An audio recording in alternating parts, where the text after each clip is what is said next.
Hey, and welcome to Everything Electrical Engineering. In today's video I will introduce the lossless line and derive the surge impedance loading SIL for a given transmission line. I will use Matlab and Powerworld to graphically present these conditions. SIL is regarded as a useful first approximation of a transmission line power capability and is a good comparison for other conditions. Please check out some of my other videos, including lossless line, where I use Matlab to show a lossless line approximate model and the exact line model yield comparable results. See the description. Please subscribe and hit the notification icon so you don't miss another video.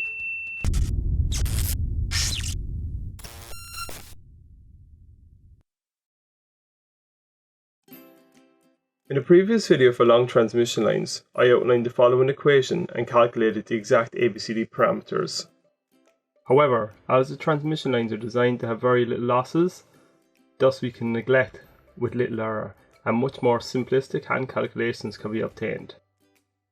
Notice no hyperbolic functions sinh and cosh.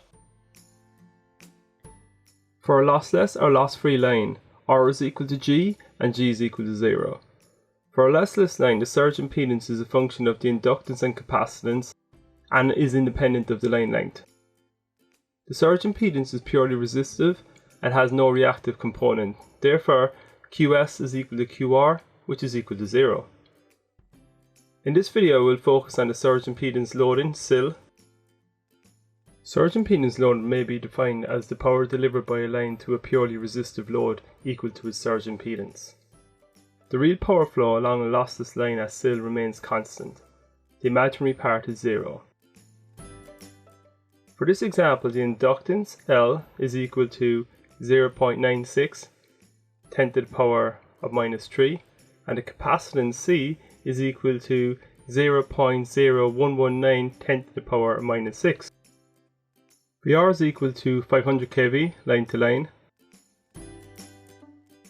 First, let's calculate the surge impedance. This is equal to 284.0286 ohms. SIL can be calculated as outlined, and this is equal to 880.193 megawatts. SIL is a useful indication of an overhead transmission line's load carrying capability and can be used as a means of comparison for different loading conditions. The voltage and surge impedance have an inverse relationship. From the equation, the best way to increase the SIL would be to increase the voltage as the SIL increases with its square.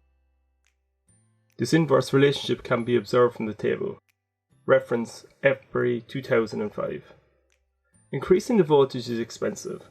An alternative to this would be to add compensation to the line.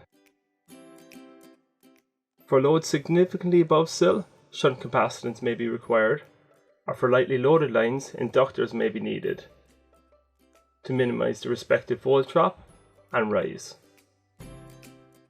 This can be observed from the Matlab voltage profile under these conditions. Programs such as Powerworld and Matlab are excellent for observing these conditions graphically. Note at SIL, Vs is equal to Vr, and the surge impedance is verified. In reality, the loading of a transmission line may be given as a fraction of SIL. I will cover this along with theoretical stability limit, thermal limit, line compensation in Matlab in future videos. Thank you for watching. Please don't forget to check out some of the other videos. If you felt like you got any value from this, please like, comment and share.